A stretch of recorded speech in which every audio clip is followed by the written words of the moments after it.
ಲಂಚ ಸ್ವೀಕರಿಸುವಾಗ PWD engineer lock ಆಗಿದ್ದಾನೆ. ಲೋಕಾಯುಕ್ತ ಬಲೆಗೆ ಬಿದ್ದ ಲೋಕೋಪಯೋಗಿ ಎಇ ಅಕೌಂಟೆಂಟ್.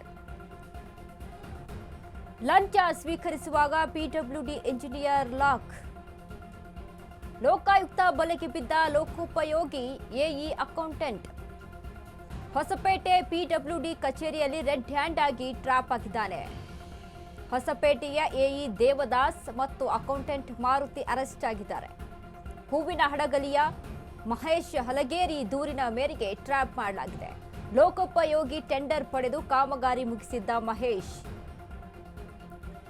ಬಿಲ್ ಕೊಡಲು 1 ಲಕ್ಷಕ್ಕೆ ಬೇಡಿಕೆ ಇಟ್ಟಿದ್ದ ಎಇ ದೇವದಾಸ್ ಮಾರುತಿ 1 ಲಕ್ಷ ಹಣ ಪಡೆಯುವಾಗ ಲೋಕಾಯುಕ್ತ ಪೊಲೀಸರ ಕೈಯಲ್ಲಿ ಲಾಕ್ ಆಗಿದ್ದಾನೆ.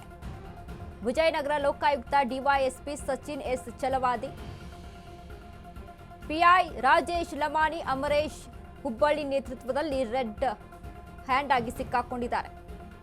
ಲಂಚ ಸ್ವೀಕರಿಸುವಾಗ ಪಿಡಬ್ಲ್ಯೂಡಿ ಇಂಜಿನಿಯರ್ ಲಾಕ್. ಲೋಕಾಯುಕ್ತ ಬಲೆಗೆ ಬಿದ್ದ ಲೋಕೋಪಯೋಗಿ ಎಇ ಅಕೌಂಟೆಂಟ್.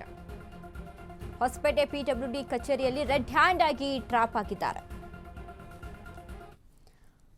ನೋಡಿ, ಲಂಚ ಸ್ವೀಕರಿಸುವಂತ ಸಮಯದಲ್ಲಿ ರೆಡ್ ಹ್ಯಾಂಡ್ ಆಗಿ ಲೋಕಾಯುಕ್ತರ ಕೈಯಲ್ಲಿ ಸಿಕ್ಕಾಕೊಂಡಿರುವಂತದ್ದು ಇವರು. ಮತ್ತೊಂದು ವಿಚಾರ ಇಲ್ಲಿ ನಾವು ಹೇಳಬೇಕು ಅಂತ ಅಂದ್ರೆ, ಜನ ಸಹಿತ ಎಷ್ಟರ ಮಟ್ಟಿಗೆ ಬುದ್ಧಿವಂತರಾಗಿದ್ದಾರೆ ಅಂತ ಅಂದ್ರೆ, ಇಂಥ ವಿಚಾರಕ್ಕೆ ಸಂಬಂಧಪಟ್ಟಂತೆ ಕಂಪ್ಲೇಂಟ್ ಕೊಡೋದಾಗಿರ್ಬೋದು, ಅಲ್ಲಿ ಟ್ರ್ಯಾಪ್ ಮಾಡಿಸುವಂಥದ್ದಾಗಿರ್ಬೋದು, ಈ ಬುದ್ಧಿವಂತಿಕೆಯನ್ನು ನಾವು ಮೆಚ್ಚಲೇಬೇಕು. ಯಾಕಂದ್ರೆ ಈ ಹಿಂದೆ ಸಹಿತ ಭ್ರಷ್ಟಾಚಾರ ನಡೀತಾ ಇದ್ದಂಥ ಸಂದರ್ಭದಲ್ಲಿ ಜನ ಹೆದರ್ಕೊಳ್ತಿದ್ರು, ಹೇಗೆ ಆಕ್ಷನ್ ತೆಗೆದುಕೊಳ್ಬೇಕಪ್ಪ ಅಂತ. ಆದ್ರೆ ಇಂಥ ಒಂದು ಸಿಚುವೇಶನ್ ನಲ್ಲಿ ಇವರನ್ನ ಹಿಡಿದುಕೊಡುವಂತ ಕೆಲಸ ಮಾಡ್ತಾರ ಅಲ್ವಾ, ಅದನ್ನ ನಾವು ಮೆಚ್ಚಬೇಕಾಗುತ್ತೆ.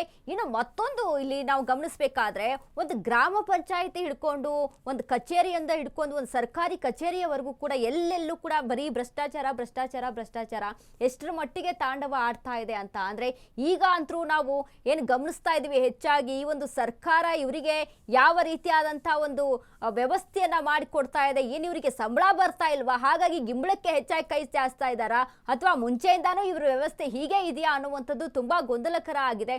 ಇಂಥವ್ರನ್ನ ನಿಜವಾಗ್ಲೂ ಏನಂತ ಅಂದ್ರೆ, ಯಾವುದೇ ರೀತಿಯಾದಂಥ ಟ್ರಾನ್ಸ್ಫರ್ ಮಾಡೋದು ಅಥವಾ ಬೇರೆ ಕಡೆ ಎತ್ತಂಗಡಿ ಮಾಡುವಂಥದ್ದು ಮಾಡಬಾರ್ದು. ಇವರನ್ನ ಕೆಲಸದಿಂದನೇ ಅಲ್ಲಿ ತೆಗೆದು ಹಾಕ್ಬಿಡ್ಬೇಕು. ಆವಾಗ ಇಂಥವ್ರಿಗೆ ಅಲ್ಲಿ ಬುದ್ಧಿ ಬರುತ್ತೆ ಅನ್ನುವಂಥದ್ದನ್ನ ನಾವು ಹೇಳಕ್ ಇಷ್ಟಪಡ್ತೀವಿ.